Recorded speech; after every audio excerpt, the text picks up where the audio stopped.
Hello बच्चों, मैं Gopal sir. Welcome to my YouTube channel Gopal sir classes. एक बार फिर से आप सभी बच्चों का बहुत बहुत स्वागत है मेरे YouTube channel Gopal sir classes में। आज हम लेकर आए हैं आप सभी बच्चों के लिए क्लास 12 फिजिक्स। और क्लास 12 फिजिक्स में अभी हम जो चैप्टर पढ़ रहे हैं उस चैप्टर का नाम है विद्युत चुंबकीय प्रेरण, इलेक्ट्रोमैग्नेटिक इंडक्शन। और आज के लेक्चर में मैं आप सभी बच्चों को बताऊंगा अन्योन्य प्रेरकत्व का मान ज्ञात करना, अन्योन्य प्रेरकत्व के लिए व्यंजक। तो आज हम देखने वाले हैं दो लंबी परिनालिकाओं के मध्य अन्योन्य प्रेरकत्व या अन्योन्य प्रेरण गुणांक का मान कितना होता है, उसके लिए हम फार्मूला डिराइव करके आपको दिखाएंगे। तो चलिए आज का क्लास स्टार्ट करते हैं। आज का क्लास स्टार्ट करने से पहले एक बार फिर से मैं आप सभी बच्चों को बोलना चाहता हूं कि हम बोर्ड एग्जाम 2021 को लेकर एक स्पेशल क्लासेस चला रहे हैं, एक स्पेशल सीरीज चला रहे हैं। तो बोर्ड एग्जाम 2021 से आपको जो जो तैयारी करना है उसके लिए जो क्वेश्चन पेपर का पैटर्न रहेगा, कौन से चैप्टर से कितने मार्क्स के क्वेश्चन आने हैं, कहां से न्यूमेरिकल्स पूछा जाएगा और भी बहुत सारी बातें हैं। अगर उन सब बातों के बारे में आपको इंफॉर्मेशन लेना है या पता करना है तो आपको हमारे चैनल के साथ जुड़ना पड़ेगा, आपको चैनल सब्सक्राइब करना पड़ेगा। हम समय समय पर एग्जाम के बारे में सारे अपडेट आपको देते रहेंगे। तो चलिए जल्दी जल्दी चैनल सब्सक्राइब कर देंगे और नीचे जो बेल आइकन है नोटिफिकेशन का वो आप दबा देंगे ताकि आपको सारी नोटिफिकेशन जो है वो अपने टाइम पर मिलते रहें। ओके बच्चों, तो चलिए आज का टॉपिक मैंने आप सभी बच्चों को बता दिया। आज हम देखने वाले हैं दो लंबी परिनालिकाओं के मध्य अन्योन्य प्रेरकत्व के लिए व्यंजक। तो क्लास स्टार्ट करते हैं। देखिए बहुत ही सिंपल सा एक फॉर्मूला होता है, वो है दो लंबी परिनालिकाओं के मध्य अन्योन्य प्रेरकत्व के लिए। तो सबसे पहले हमारा काम है, हमको डायग्राम बनाना है बेटा। हम दो लंबी परिनालिकाएं बनाएंगे।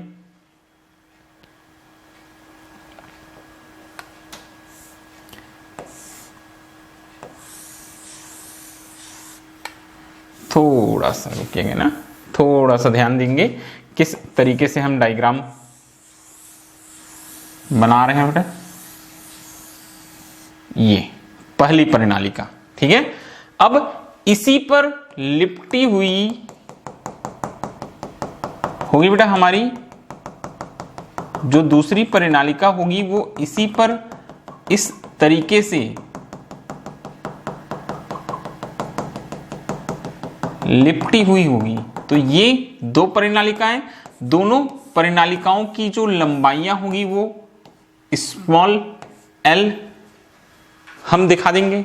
देखिए आपको दो परिनालिकाएं दिखाई दे रही है। पहली परिनालिका जो स्ट्रेट लाइन से बना है, दूसरी परिनालिका जो डॉट डॉट लाइन से बना है। तो दो परिनालिकाएं हैं, दोनों परिनालिकाओं को मैं यहां नाम देना चाहता हूं बेटा। पहली परिनालिका को नाम दे देता हूं S1 और जो दूसरी परिनालिका है उसको नाम दे देते हैं बेटा हम S2। दो परिनालिकाएं मान के चलते हैं। S1 में बहने वाली धारा कितनी है बेटा, I1 है। और S2 में बहने वाली S2 में बहने वाली धारा को भी हम कुछ ना कुछ यहां मान के चलेंगे बेटा। हम S2 में बहने वाली धारा को भी नाम दे देते हैं कि मानते हैं ये कितनी धारा बह रही है, I2 धारा बह रही है, ठीक है। तो ये दो परिनालिकाएं, एक S1 और दूसरी परिनालिकाएं S2। कैसे हैं दोनों परिनालिकाएं एक दूसरे से घिरी हुई हैं। ये देखिए पहली परिनालिका उसी के अंदर फंसी हुई है बेटा दूसरी परिनालिका, ठीक है। ये डायग्राम, दोनों की लंबाइयां एक समान हैं। अब कुछ बातें और हैं जो मैं आपको इन दोनों परिनालिकाओं के संबंध में बताना चाहता हूं। तो चलिए देखते हैं कौन कौन सी चीजें और आपको याद रखना है बेटा। तो दो परिनालिकाएं, ठीक है, हमारे पास परिनालिकाएं दो क्या है बेटा, एक S1 है, S2। यहां फेरों की संख्या S1 में N1 लेंगे, S2 में फेरों की संख्या को हम N2 मान के चलेंगे। और प्रत्येकांक लंबाई में फेरों की संख्या को अगर हम N1 लेते हैं तो ये N1 अपॉन L हो जाएगा। और वैसे ही यहां अगर हम N2 लेंगे तो ये क्या हो जाएगा बेटा, N2 अपॉन L। रीजन मालूम है क्योंकि कुल फेरों की संख्या N इजिकल टू होता है बेटा NL, ठीक है। ये तो ये चीजें आप याद रखेंगे। एक बार फिर से देख लीजिए क्या क्या चीजें बताएं। हमने आपको दो परिनालिकाएं बताएं, S1 और S2, दोनों की लंबाइयां एक समान हैं, दोनों एक दूसरे से कैसी है बेटा, घिरी हुई हैं। दोनों परिनालिकाएं एक दूसरे से कैसी है, घिरी हुई हैं। पहले परिनालिका में I1 धारा बह रही है मान के चलते हैं, दूसरी परिनालिका में I2 धारा बह रही है। परिनालिका में फेरों की जो संख्या है वो N1 है, दूसरी में N2 है। N1 प्रति एकांक लंबाई में फेरों की संख्या को स्मॉल n से डिनोट किया जाता है। तो n1 is equal to capital N1 by L। कहां से आता है? कुल फेरों की संख्या capital N is equal to NL होता है, तो small n1 is equal to N1 by L। मैं नीचे यहां लिख देता हूं बेटा, इसमें इसको मिटा देते हैं, यहां हम नीचे लिख देते हैं जबकि कुल फेरों की संख्या n is equal to N1 L होता है। वैसे ही यहां कुल फेरों की संख्या ये N1 हो जाएगा बेटा, ये N2 is equal to N2 L होता है, क्योंकि N1 और N2 को प्रति एकांक लंबाई में फेरों की संख्या बोला जाता है। तो डायग्राम आपको क्लियर हो गया होगा, तो हम आगे बढ़ते हैं। अब देखो यहां मैंने दोनों में धारा प्रवाहित कराया है, तो क्रमशः मैं 2 बार आपको निकाल के दिखाऊंगा। पहले जो परिनालिका है उसमें बहने वाली धारा के कारण हम देखेंगे अन्योन्य प्रेरकत्व, ठीक है। तो देखो थोड़ा सा कॉन्सेप्ट जो है उसको आप पहले समझ जाओ बेटा। सबसे फर्स्ट काम हम ये करेंगे, पहली परिनालिका में धारा प्रवाहित होने से दूसरी परिनालिका में जो अन्योन्य प्रेरकत्व उत्पन्न होगा, मतलब दूसरी परिनालिका में क्या होगा, चुंबकीय फ्लक्स में परिवर्तन होगा, वहां प्रेरित विद्युत वाहक बल उत्पन्न होगा। तो हम सबसे पहले निकालेंगे किसके कारण से बेटा, पहली परिनालिका में धारा प्रवाहित होने के कारण दूसरे में जो अन्योन्य प्रेरकत्व उत्पन्न हो रहा है। फिर हम उल्टा कर देंगे काम को, हम दूसरे में बहने वाली धारा के कारण पहले में जो अन्योन्य प्रेरकत्व होगा उसका मान ज्ञात करेंगे। Okay ready? तो चलिए, क्यों? क्योंकि रीजन वही है बेटा, 2 कुंडलियां हैं, एक कुंडली में धारा प्रवाहित करेंगे, पास स्थित दूसरी कुंडली से बद्ध चुंबकीय फ्लक्स में परिवर्तन होगा और दूसरी कुंडली में क्या उत्पन्न होगा, प्रेरित विद्युत वाहक बल। यही घटना क्या कहलाती है, अन्योन्य प्रेरकत्व कहलाती है। तो हम बारी बारी से करेंगे। हमारा सबसे जो पहला यहां काम है वो है बेटा S1 के सापेक्ष S2 का अन्योन्य प्रेरकत्व। हमको निकालना क्या है, यहां हम यहां हेडिंग डाल देते हैं बेटा S1 के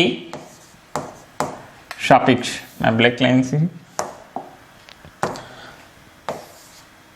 S1 के सापेक्ष किसका बोलता है बेटा, S2 का अन्योन्य प्रेरकत्व, ठीक है, ये हमको देखना है। चलिए, तो ये अन्योन्य प्रेरकत्व का मान क्या आएगा बेटा, किसका निकल रहा है, S2 का निकल रहा है, तो इसको हम नाम देंगे, अन्योन्य प्रेरकत्व को M से दिखाया जाता है, M21। क्या नाम दे देंगे बेटा हम, M21, ये हम नाम दे देंगे, ठीक है। ये हमारा काम है। तो चलिए हम स्टार्ट करते हैं फिर से एक बार। कहां से स्टार्ट करेंगे, यदि परिनालिका S1 में बहने वाली धारा I1 हो तो उसमें उत्पन्न चुंबकीय क्षेत्र, ठीक है, उसमें उत्पन्न चुंबकीय क्षेत्र। अब पहले में उत्पन्न चुंबकीय क्षेत्र है तो इसको मैं V1 लिख लेता हूं बेटा। V1 is equal to formula हो जाएगा μ0 N1 I1, μ0 N1 I1। अब N1 की वैल्यू मालूम है, N1 is equal to capital N1 by L, ये हम पुट कर देते हैं। ये हमारे पास आ जाएगा बेटा V1 इज इक्वल टू क्या आ जाएगा, μ0 N1 की जगह capital N1 by L into I1, ठीक है, ये आ जाता है। अब बोलता है चूंकि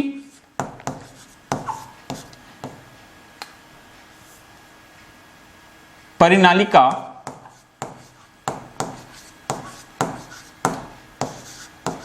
S2 S1 से घिरी हुई है, अतः उसमें भी जो चुंबकीय क्षेत्र है वो B1 होगा।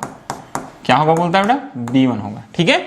आपको दिखाई दे रही है दोनों परिनालिकाएं एक दूसरे पर क्या है बेटा, लिपटी हुई हैं। तो बोलता है चूंकि परिनालिका S2 S1 से घिरी हुई है तो उसमें भी चुंबकीय क्षेत्र कितना होगा, B1 होगा। अतः H2 से बद्ध चुंबकीय फ्लक्स, H2 से बद्ध क्या देखना है बेटा, चुंबकीय फ्लक्स। तो ये चुंबकीय फ्लक्स क्या हो जाएगा बेटा, φ2, φ2 इज इक्वल टू B1, ठीक है, क्या हो जाएगा बेटा, B1A, जहां ए क्या चीज होता है, ए क्या है बेटा, अनुप्रस्थ काट का क्षेत्रफल, ए अनुप्रस्थ काट का क्षेत्रफल है, ठीक है, ये हम मेंशन कर देते हैं। ए क्या चीज होता है, या प्रत्येक फेरे का क्षेत्रफल लिख सकते हैं, क्या लिख सकते हैं बेटा इसको, प्रत्येक फेरे का क्षेत्रफल, यहां लिख लेना प्रत्येक फेरे का क्षेत्रफल, ठीक है, ये प्रत्येक फेरे का क्षेत्रफल होता है। तो φ2 इज इक्वल टू हमारे पास आ गया बेटा B1A, ठीक है। अब B1 की वैल्यू पुट करना, φ2 is equal to B1, B1 की वैल्यू क्या है हमारे पास, μ0 N1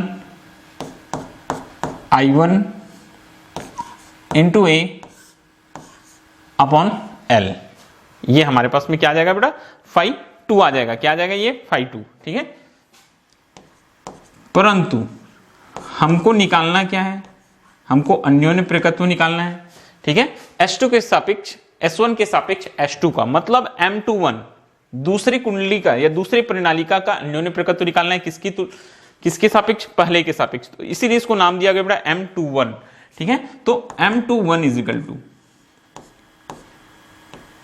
फेरों की संख्या N2, हमने फार्मूला पहले देख चुका है बेटा, फेरों की संख्या कितनी है N2, चुंबकीय फ्लक्स φ2 क्या हो जाएगा बेटा φ2, और बहने वाली करंट, किसमें करंट फ्लो हो रही है, पहले में, तो ये हो जाएगा बेटा I1।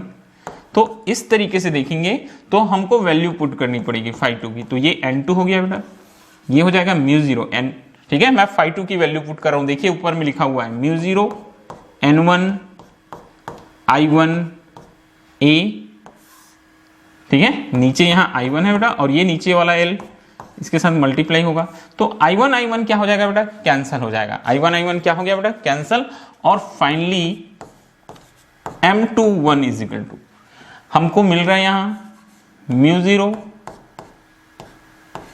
N1 N2 A upon L, इसको हम देते हैं समीकरण नंबर एक व्यंजक आ गया हमारे पास, किसके कारण से, S1 के सापेक्ष H2 का, S1 के सापेक्ष H2 का अन्योन्य प्रेरकत्व, मतलब पहले के सापेक्ष दूसरे का, M21 हमने निकाल लिया। देखिए कैसे निकाला, फिर से एक बार सुनिएगा।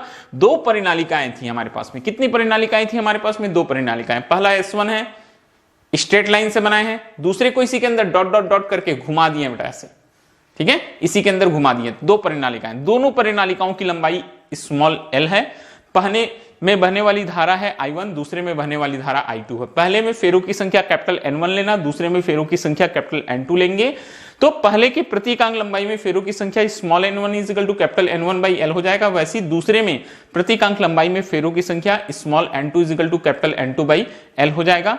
हम यहां रीजन लिख दिए हैं, कुल फेरों की संख्या N1 बराबर स्मॉल n1 इंटू L होता है, कुल फेरों की संख्या N2 बराबर N2 इंटू L होता है। इतना करने के बाद सबसे पहले हमको निकालना क्या था, S1 के सापेक्ष H2 का अन्योन्य प्रेरकत्व, ठीक है, ये क्योंकि दो परिनालिकाएं हैं इसलिए, तो परिनालिका S1 में हमने धारा प्रवाहित करा दिया I1, तो उसमें चुंबकीय क्षेत्र उत्पन्न हुआ B1 μ0 N1 I1, तो स्मॉल n1 की जगह capital N1 by L put कर दिया बेटा I1, ये चुंबकीय क्षेत्र आ गया।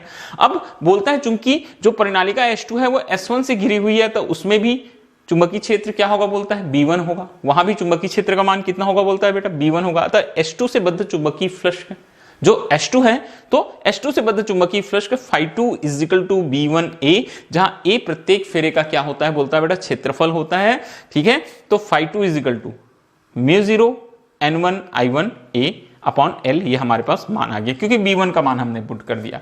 अब हमको अन्योन्य प्रेरकत्व निकालना है, तो अन्योन्य प्रेरकत्व फार्मूला हमने पिछले लेक्चर्स में देख लिया था बेटा, M21 निकालना है, तो दूसरे का निकालना है, इसलिए फेरों की संख्या N2, चुंबकीय फ्लक्स दूसरे में, दूसरी परिनालिका में φ2 अपॉन I1, ये आ गया।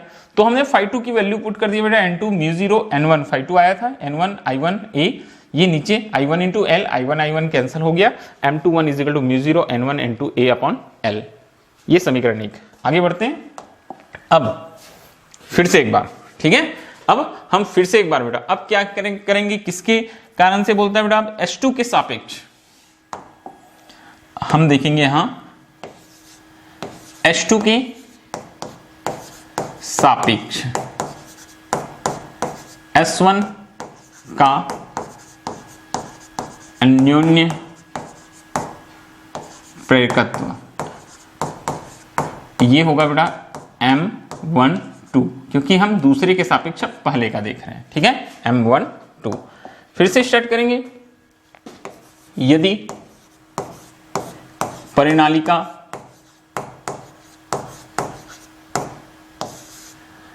H2 में I2 धारा प्रवाहित की जाए तो उसमें चुंबकीय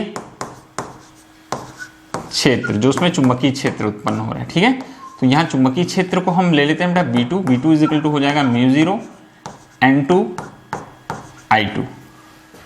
क्या हो जाएगा, B is equal to μ0 n2 I2, ठीक है, ये B2 is equal to μ0 n2 और ये I2, ठीक है, ये हमारे पास में फॉर्मूला हो जाएगा। आगे बढ़ेंगे बेटा, फिर से वही चीज लिखेंगे, चूंकि परिनालिका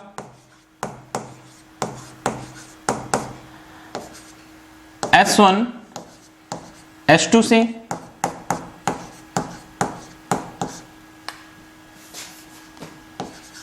घिरी हुई है, अतः S1 में भी चुंबकीय क्षेत्र क्या होगा बेटा, B2 होगा, अतः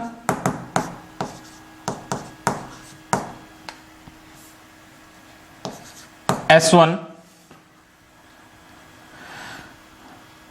में चुंबकीय फ्लक्स, S1 में हम क्या देखेंगे बेटा, चुंबकीय फ्लक्स, ये देखिए S1 में चुंबकीय फ्लक्स। अब ये निकल आया बेटा φ1, क्या निकल आया हमारे पास में φ1 इज इक्वल टू हो जाएगा बेटा चुंबकीय क्षेत्र यहाँ B2 आएगा इंटू ए की वैल्यू मैंने बता दिया अभी आपको, ए क्या होता है, प्रत्येक फेरे का क्षेत्रफल होता है, ठीक है, फिर से हमको लिखने की जरूरत नहीं, आप B2 की वैल्यू पुट कर देंगे यहाँ μ0 n2 I2 इंटू ए, और यहाँ एक लाइन थोड़ा सा छूट गया हमसे, क्या करेंगे बेटा, हम इसको μ0 n2 की जगह बेटा capital N2 by L into I2 ऐसे लिख लेना चाहिए था, तो ये क्या आ जाएगा बेटा, देखो N2 को चेंज कर देना N2 बाई L में, ठीक है, तो ये B2 की वैल्यू अब μ0 कैपिटल N2 I2 इंटू ए, ये A है और इसके अपॉन में क्या है बेटा, L है, इसके अपॉन में क्या है हमारे पास में L है, तो ये पूरे का अपॉन क्या आ जाएगा बेटा L। क्लियर है बात, फिर से एक बार सुनिएगा, यदि प्रणालिका H2 में I2 धारा प्रवाहित की जाए तो उसमें चुंबकीय क्षेत्र B2 is equal to μ0 n2 I2, n2 small n2 की जगह capital N2 by L put करना है आपको, I2 हो जाएगा। अब परिनालिका बोलता है बेटा, जो परिनालिका है S1 H2 से घिरी हुई है, तो उस S1 में भी चुंबकीय क्षेत्र B2 होगा, अतः S1 में चुंबकीय फ्लक्स का φ1 is equal to B2A, φ1 is equal to क्या आ जाएगा बेटा, हमारे पास B2A आ जाएगा, मतलब μ0 n2 I2 ये हमारे पास आ गया upon L into A.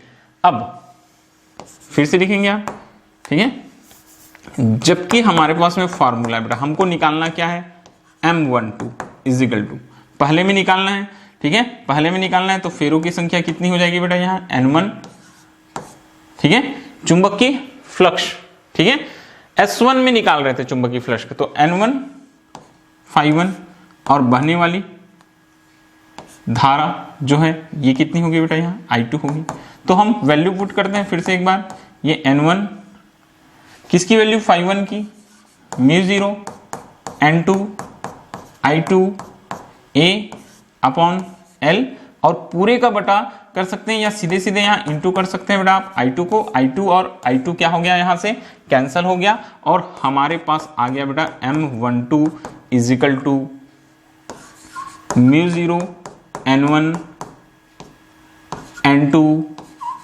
Into,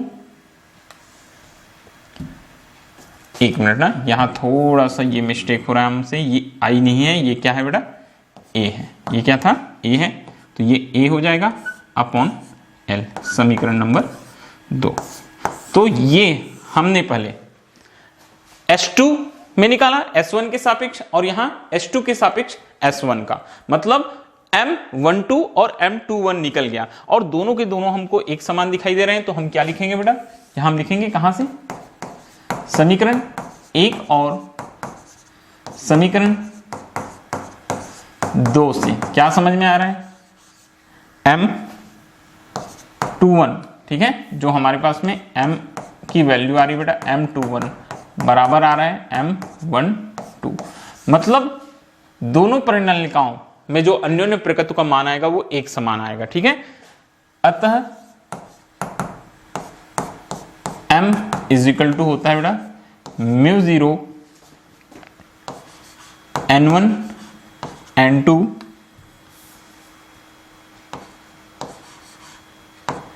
n1 n2 a by l, ये हमारे पास में आ गया बेटा व्यंजक।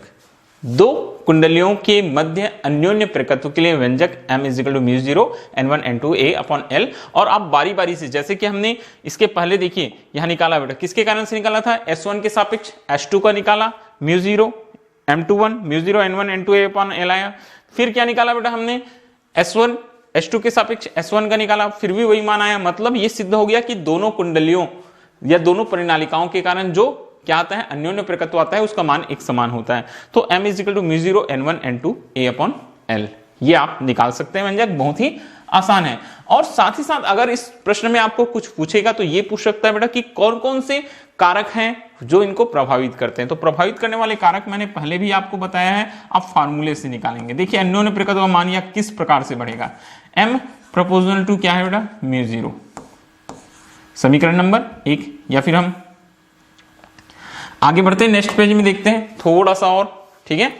क्या होगा बेटा हमारे पास में फार्मूला, देखिए क्या आया हमारे पास में, m का फार्मूला आ रहा है μ0 n1 n2 a by l, ठीक है। अब बोलता है यदि परिणालिका μr आपेक्षिक चुंबकशीलता वाले पदार्थ के क्रोड से लिपटी हो तो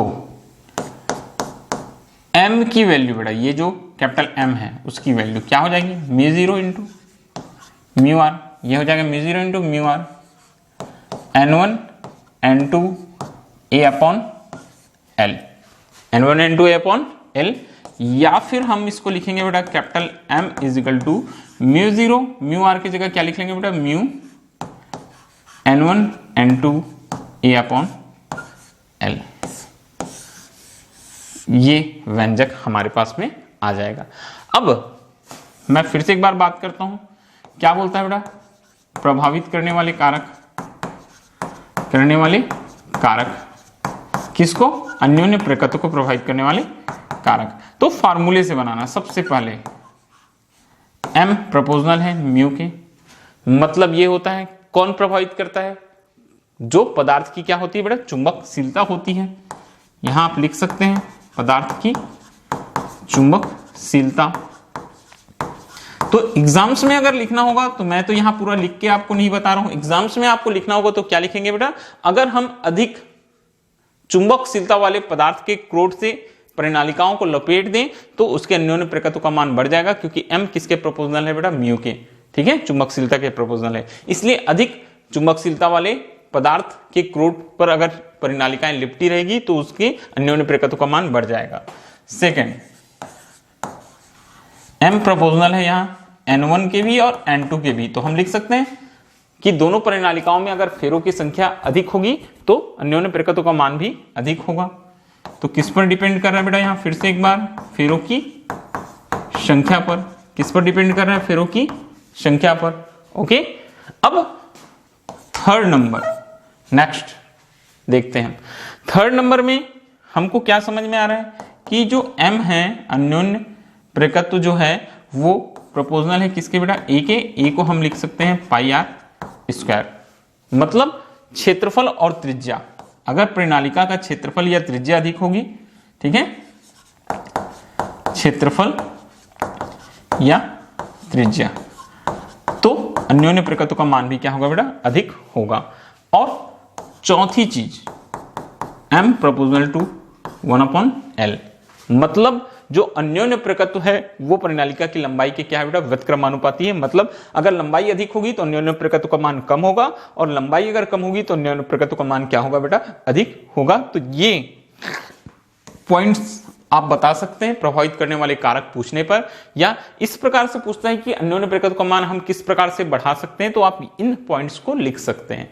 ओके, तो आज के क्लास के लिए बस इतना बेटा, ये वीडियो लेक्चर हम यही समाप्त करते हैं, ठीक है। और नेक्स्ट वीडियो लेक्चर में हम आपको बताएंगे कि दो जो समतल वृत्ताकार कुंडलियां रहती उनके मध्य अन्योन्य प्रकृति किस प्रकार ज्ञात किया जाता है। तो ओके बेटा, आज के लिए बस इतना ही, थैंक यू।